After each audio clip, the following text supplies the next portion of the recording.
نستعينه ونستغفره ونعوذ بالله من شرور أنفسنا ومن سيئات أعمالنا من يهده الله فلا مضل له ومن يضلل فلا هادي له وأشهد أن لا إله إلا الله وحده لا شريك له وأشهد أن محمدا عبده ورسوله صلى الله عليه وسلم أما بعد فقال الله تبارك وتعالى في القرآن المجيد والفرقان الحميد أعوذ بالله السميع العليم من الشيطان الرجيم من همزه ونفخه ونفثه ويقول الإنسان أإذا ما مت لسوف أخرج حيا أولا يذكر الإنسان أنا خلقناه من قبل ولم يك شيئا فوربك لنحشرنهم والشياطين ثم لنحضرنهم حول جهنم جثيا ثم لننزعن من كل شيعة أيهم أشد على الرحمن عتيا ثم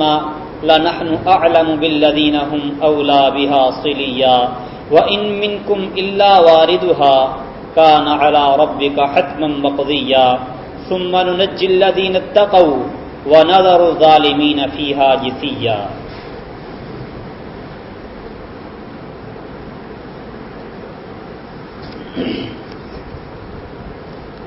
موضوع ہے نجات پانے والے لوگ کون ہیں، یعنی کون سے ایسے اعمال ہیں جنہیں سر انجام دے کے بندہ نجات پا سکتا ہے. اس موضوع میں نجات سے مراد ہے جہنم سے نجات، اللہ تعالیٰ کے عذاب سے، اللہ تعالیٰ کی گرفت، عقاب اور پکڑ سے نجات. تو سب سے پہلی بات تو یہ ہے کہ جو چیز انسان کو جنت میں داخل کرنے کے لیے لازم اور ضروری ہے وہ ہے اللہ سبحانہ و تعالی پر ایمان، کیونکہ جس میں ایمان نہیں ہوگا وہ جنت میں نہیں جائے گا. جامع ترمذی میں نبی کریم صلی اللہ علیہ وسلم کا فرمان ہے کہ لا يدخل الجنت الا نفس مؤمنہ، مؤمنہ جان کے سوا اور کوئی بھی جنت میں داخل نہیں ہوگا، جنت میں نہیں جائے گا. تو پہلے تو یہ معلوم کرنا ضروری ہے کہ ایمان کیا ہوتا ہے، کسے کہا جاتا ہے، ایمان پیدا کیسے ہوتا ہے. مختلف لوگ ایمان کے بارے میں مختلف نظریات رکھتے ہیں. کوئی یہ سمجھتا ہے کہ دل سے مان لو، یقین کر لو اللہ رب العالمین کی وحدانیت کا، اللہ کے رب ہونے کا، نبی مکرم صلی اللہ علیہ وسلم کے رسول ہونے کو مان لو. یہ مان لینے کا یا دوسرے لفظوں میں دل سے تصدیق کر لینے کا نام ایمان ہے. کچھ لوگ یہ سمجھتے ہیں کہ دل سے بھی بندہ یقین رکھے اور زبان سے اقرار بھی کرے، یہ دو کام کر لے تو بندہ مومن بن جاتا ہے، ایمان والا بن جاتا ہے. اور کچھ لوگ یہ سمجھتے ہیں کہ ایمان کے لیے ضروری ہے کہ بندہ زبان سے اقرار بھی کرے اور دل میں یقین بھی رکھے اور ایمان کے جو ارکان ہیں ان پر عمل پیرا بھی ہو. یہ تین مختلف قسم کے گروہ بڑے بڑے اس معاشرے میں پائے جاتے ہیں. یہ جو تیسرا اور آخری گروہ ہے جن کا یہ عقیدہ اور نظریہ ہے کہ ایمان اقرار باللسان، تصدیق بالجنان اور عمل بالارکان کے مجموعے کا نام ہے. اقرار باللسان، تصدیق بالقلب اور عمل بالجوارح، تین چیزیں جمع ہوں تو بندہ مؤمن بنتا ہے. یہ عقیدہ اور نظریہ بالکل ٹھیک اور درست ہے۔ باقی جو دو عقائد ہیں کہ صرف دل سے مان لینا یا دل سے مان لینا اور زبان سے اقرار کر لینا، جو لوگ اس کو ایمان سمجھتے ہیں انہیں مرجیہ کہا جاتا ہے، اہل ارجاء کہا جاتا ہے، اور ان کا عقیدہ غلط اور باطل ہے۔ اہل السنہ والجماعہ کے ہاں ایمان قول اور عمل کے مجموعے کا نام ہے۔ اکیلا قول یقین یہ ایمان نہیں جب تک عمل ساتھ شامل نہ ہو۔ امام بخاری رحمہ اللہ الباری نے اپنی کتاب صحیح بخاری میں اس بات پہ بڑا زور دیا ہے کہ الایمان قول و عمل یزید و ینقص، ایمان قول اور عمل کے مجموعے کا نام ہے، یہ بڑھتا بھی ہے کم بھی ہوتا ہے۔ فرماتے ہیں میں نے اپنے جتنے مشائخ سے احادیث سنی ہیں، احادیث لی ہیں، ان میں سے کوئی بھی ایسا نہیں تھا جو ایمان کو صرف قول قرار دیتا ہو، قول اور عمل کا مجموعہ ایمان کو نہ مانتا ہو، ایسا کوئی بھی نہیں تھا۔ یعنی سب کا عقیدہ یہ تھا کہ ایمان قول اور عمل کے مجموعے کا نام ہے، کوئی بھی ان میں سے مرجیہ نہیں، عقیدے کے اعتبار سے سارے صحیح تھے، اہل السنہ والجماعہ تھے۔ تو ایمان دل میں یقین رکھنا، زبان سے اقرار کرنا اور ارکان ایمان پر عمل کرنے کا نام ہے۔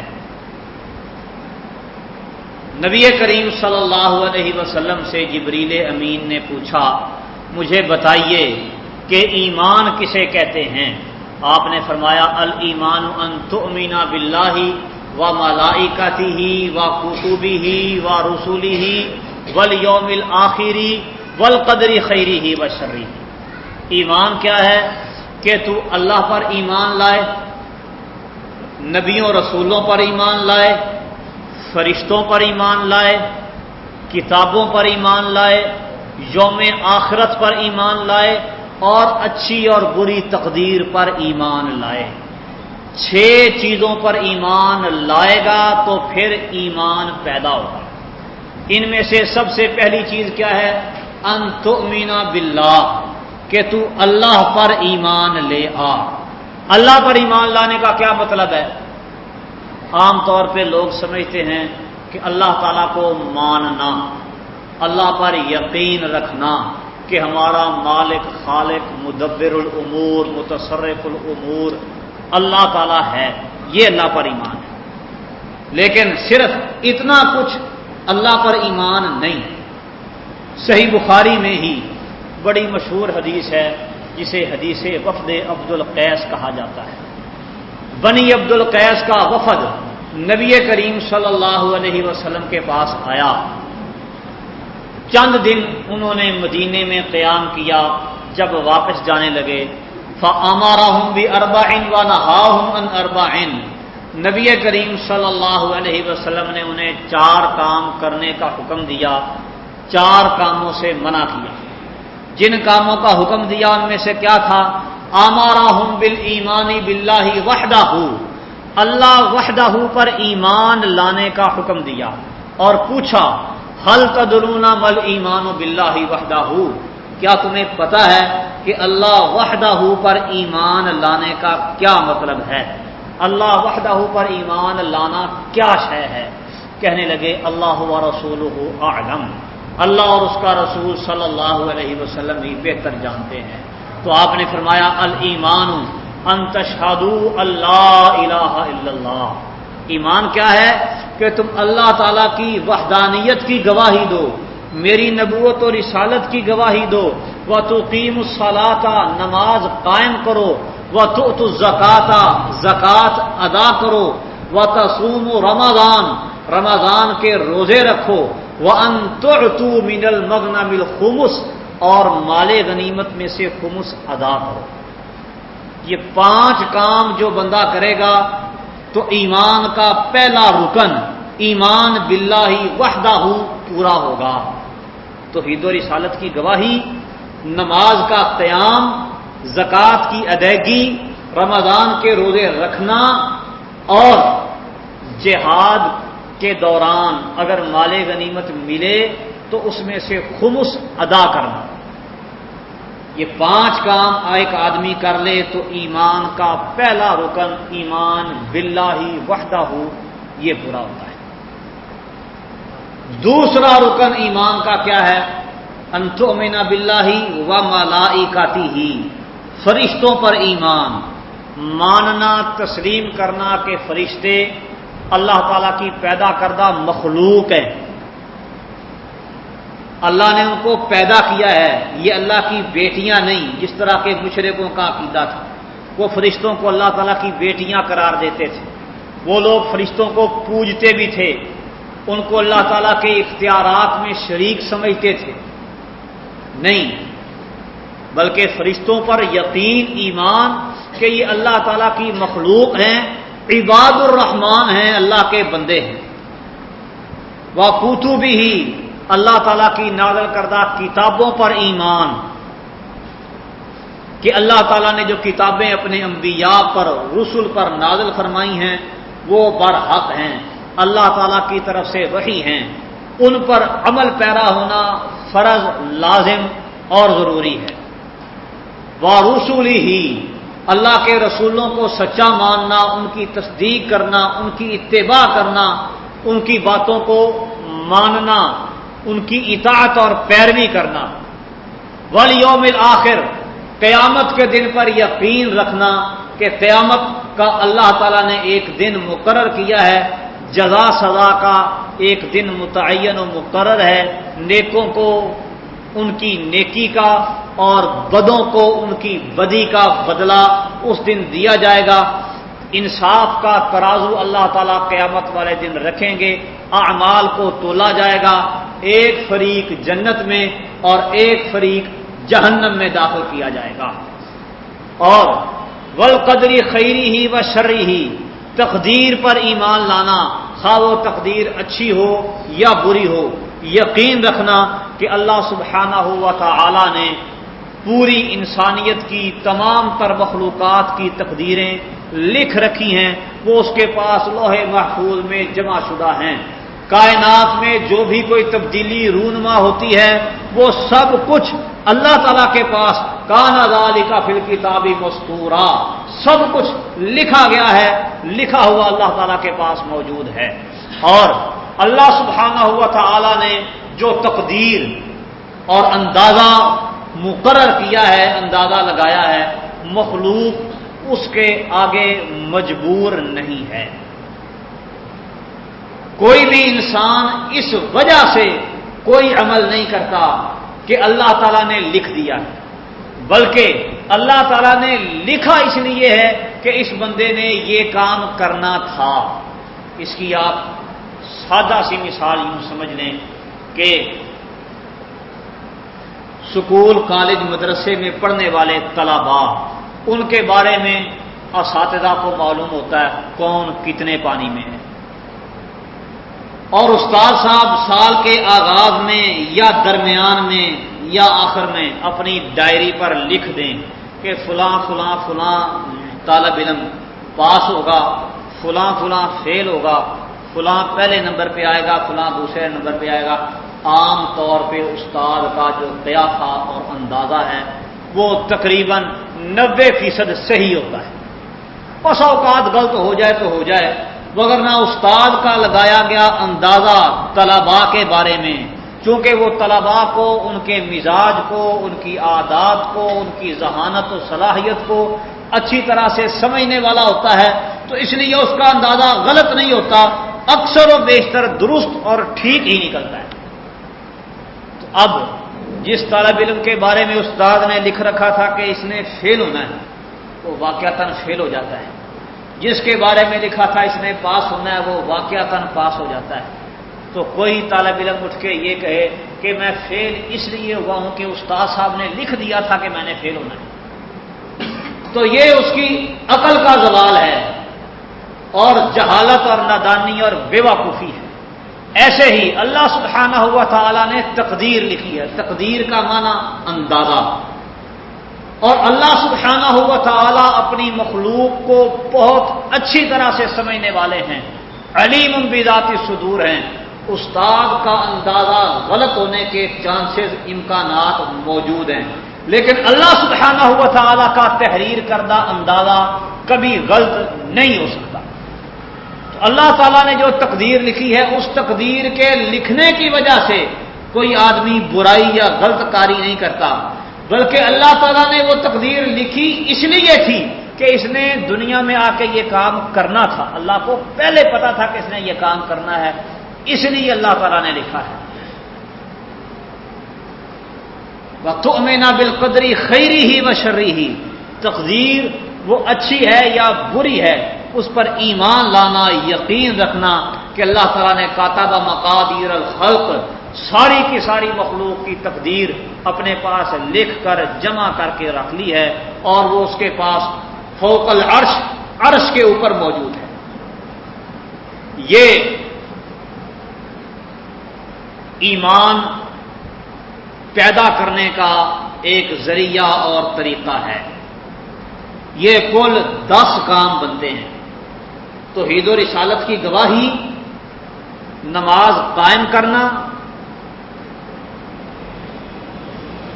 زکوٰۃ ادا کرنا، رمضان کے روزے رکھنا، مال غنیمت میں سے خمس ادا کرنا، یہ 5 چیزیں ملا کے ایک چیز بنی، ایمان باللہ وحدہ۔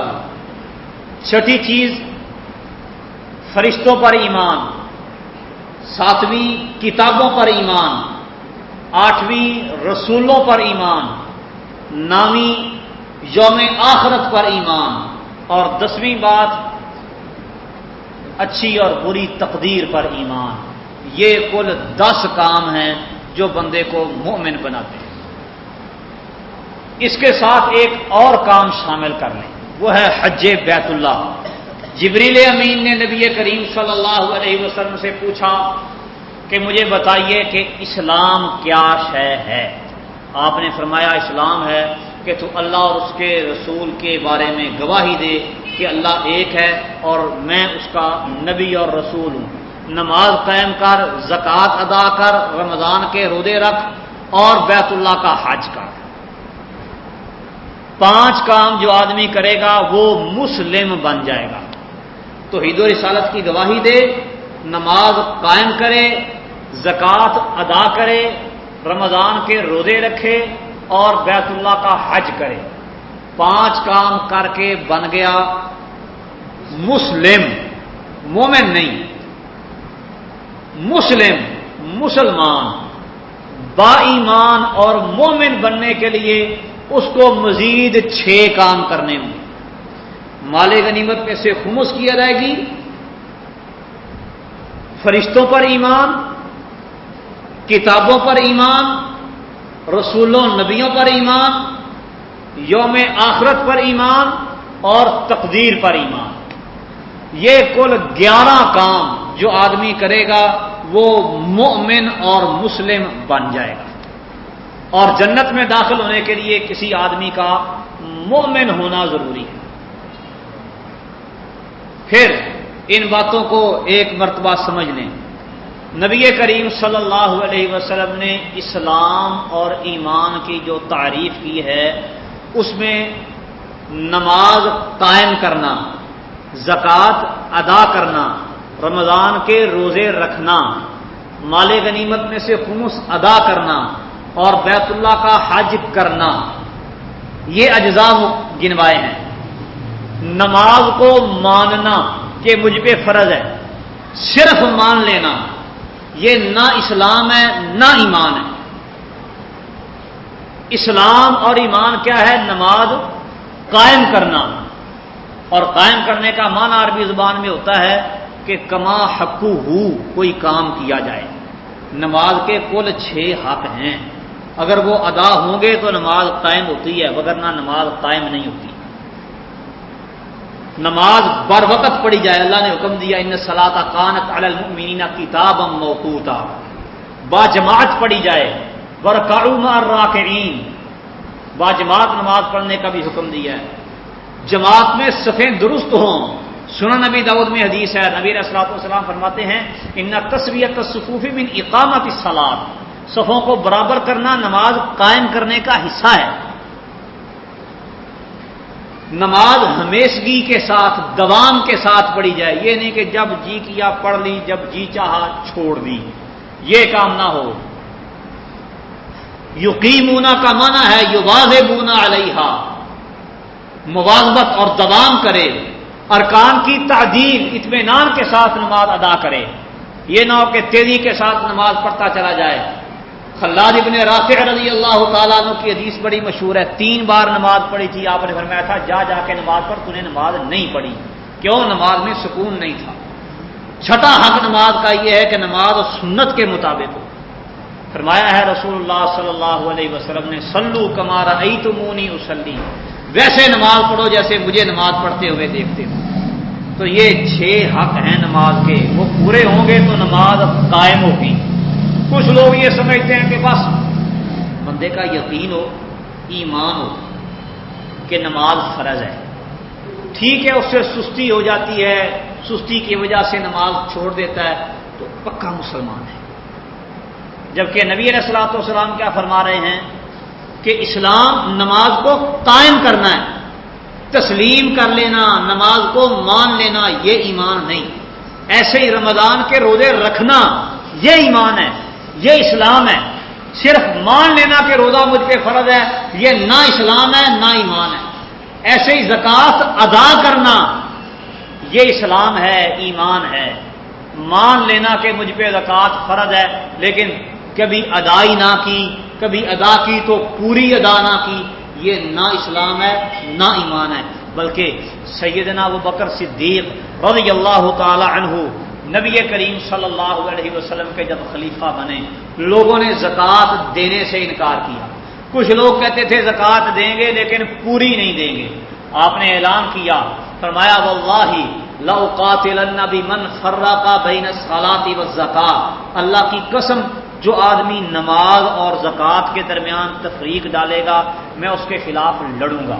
واللہ اللہ کی قسم لو منعونی عناقا کانوا یؤدونہ الی رسول اللہ صلی اللہ علیہ وسلم لقاتلتهم علی منعہ، اللہ کی قسم نبی کریم صلی اللہ علیہ وسلم کے زمانے میں اونٹ کا ایک بچہ جو بطور زکوٰۃ یہ دیا کرتے تھے، اب یہ ساری زکوٰۃ ادا کر دیں، ایک بچہ بھی اگر اونٹ کا روک لیں گے نہ دیں گے تو اس ایک کی وجہ سے بھی میں ان کے خلاف لڑوں گا۔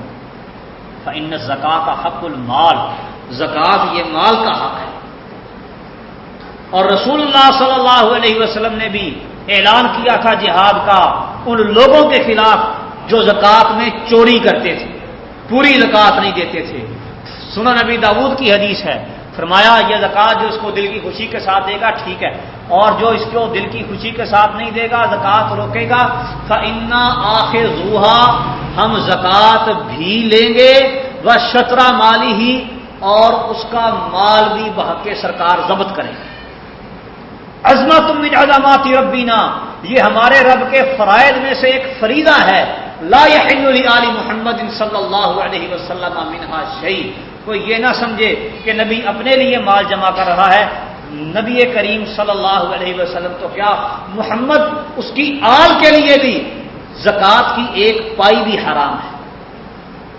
تو نبی کریم صلی اللہ علیہ وسلم نے بھی کہا کہ ہم زکوٰۃ زبردستی وصول کریں گے، اور جو زکوٰۃ دینے سے انکار کرے گا زکوٰۃ بھی لیں گے اور جرمانہ بھی کریں گے، اس کا مال بھی ضبط کیا جائے گا۔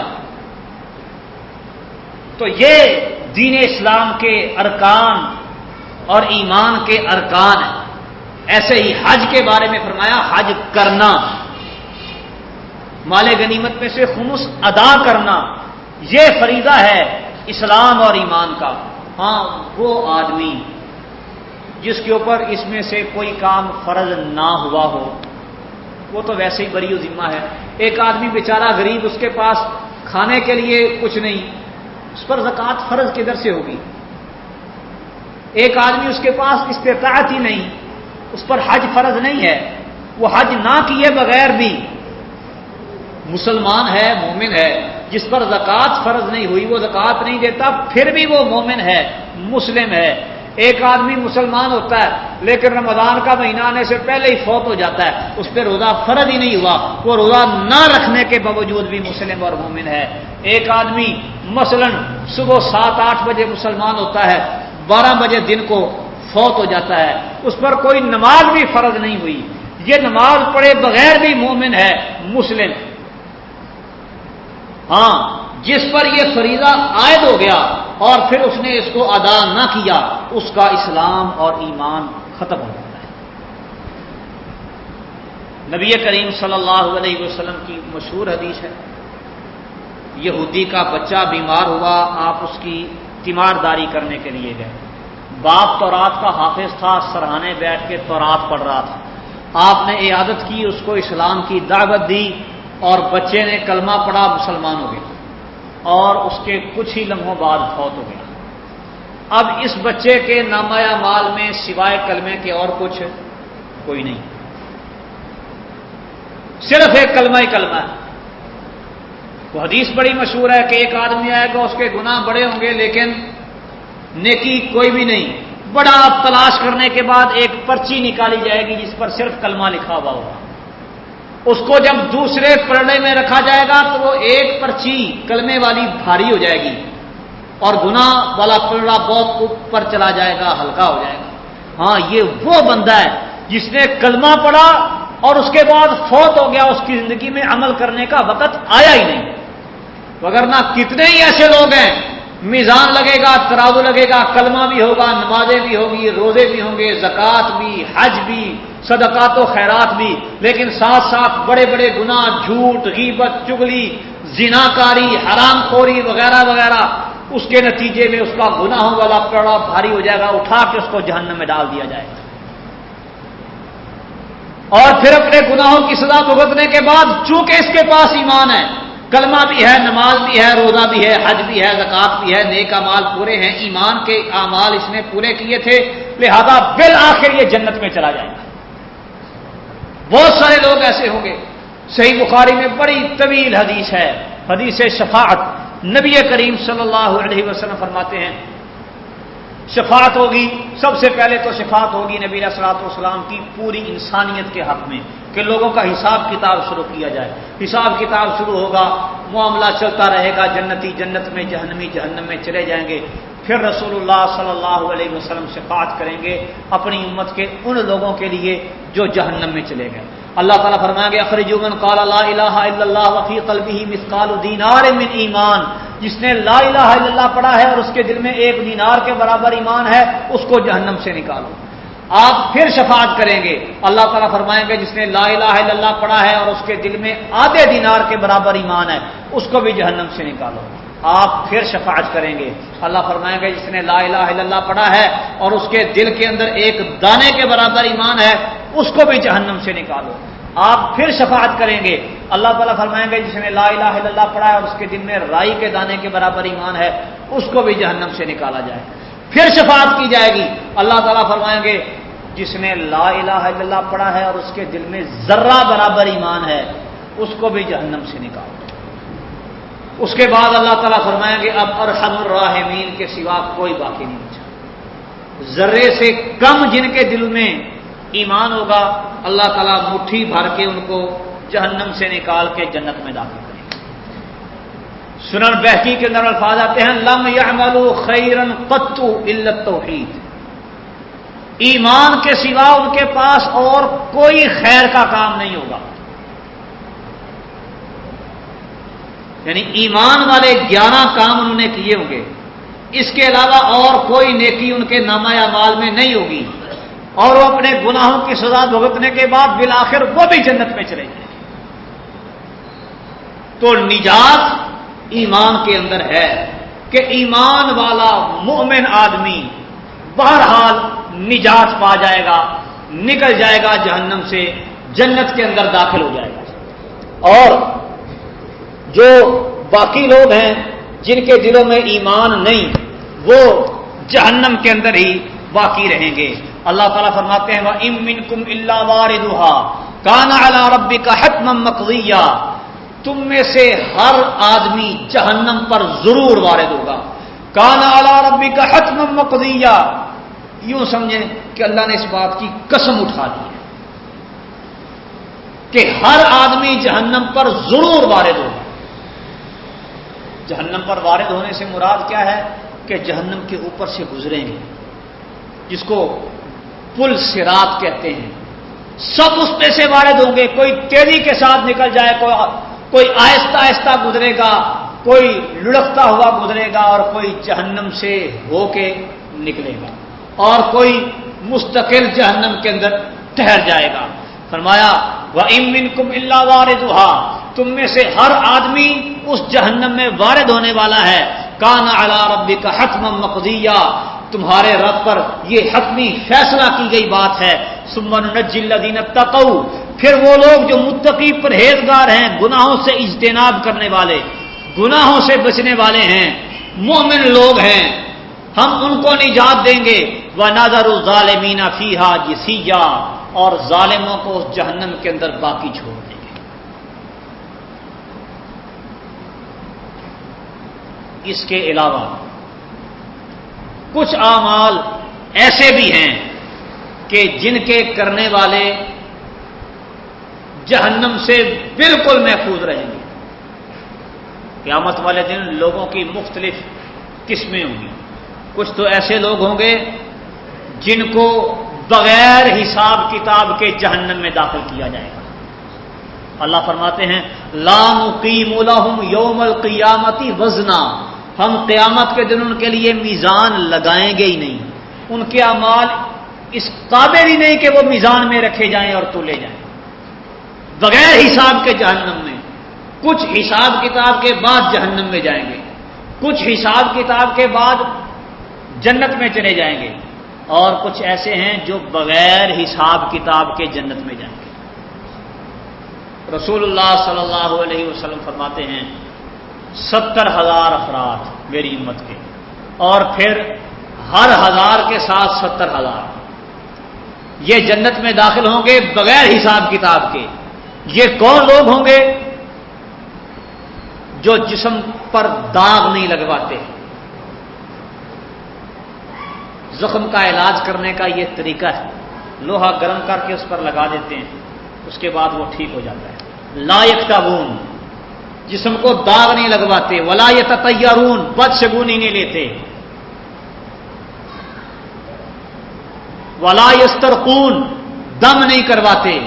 وعلی ربہم یتوکلون، اور اپنے رب پر اللہ پر توکل کرتے ہیں، یعنی مضبوط بھروسے والے، کامل توکل والے لوگ قیامت کے دن بغیر حساب کتاب کے جنت میں جائیں گے۔ ایسے ہی شہید کے بارے میں نبی کریم صلی اللہ علیہ وسلم فرماتے ہیں کہ شہید کے تمام تر گناہ اللہ تعالیٰ اس کی شہادت کی وجہ سے معاف کر دیتا ہے، الا الدین، قرض کے سوا۔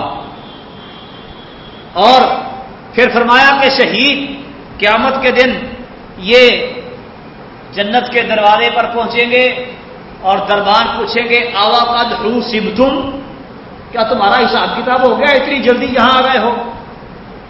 تو وہ آگے سے جواب دیں گے بِأَيِّ شَيْءٍ نُحَاسَبُ، ہم کس چیز کا حساب دیں؟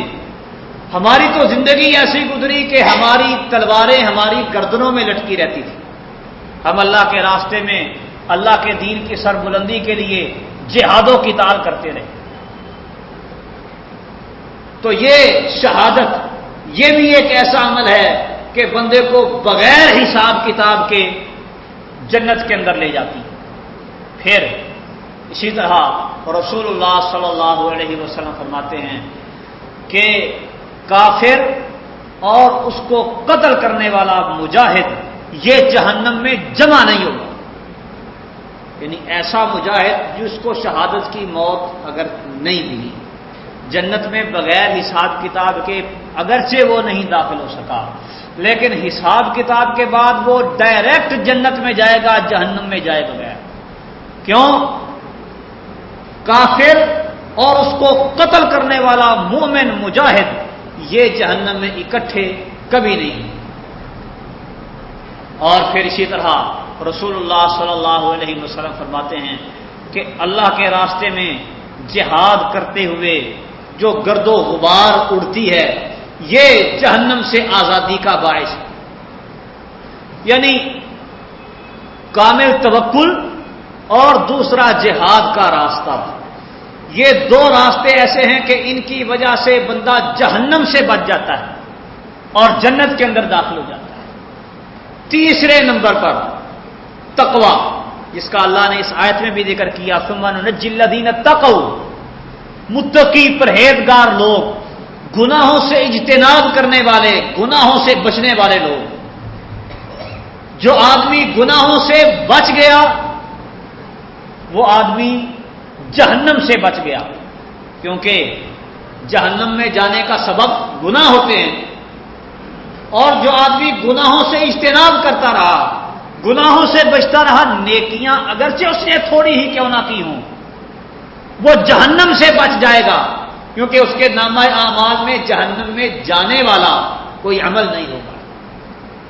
پھر چوتھے نمبر پر توبہ، استغفار، اپنے گناہوں کی بخشش مانگنا، گناہوں کی معافی مانگنا. یہ ایسا عمل ہے کہ اس کے ذریعے بندے کے گناہ ختم ہو جاتے ہیں، بلکہ گناہ ضائع نہیں ہوتے، گناہ بھی نیکیاں بن جاتی ہیں. اللہ تعالیٰ فرماتے ہیں اولئک یبدل اللہ سیئاتہم حسنات، اللہ تعالیٰ ان لوگوں کے گناہوں کو نیکیوں میں کنورٹ کر دیتا ہے، نیکیوں میں تبدیل کر دیتا ہے. جو آدمی صدقے دل سے، سچے دل سے توبہ کرتا ہے، معافی مانگتا ہے، اس کا گناہ ضائع نہیں ہوتا. اس نے جیسا گناہ کیا اللہ تعالیٰ سے توبہ کرے، سچے دل سے معافی مانگے، توبہ نصوح کرے، اس کی گناہ نیکیاں بن جائیں گی. تو یہ عمل بھی انسان کو جہنم سے آزاد کرانے والا اور جہنم سے بچانے والا ہے. اللہ سبحانہ و تعالیٰ سے دعا ہے کہ اللہ تعالیٰ سمجھنے اور عمل کرنے کی توفیق عطا فرمائے. وما توفیقی الا باللہ علیہ توکلت و الیہ انیب.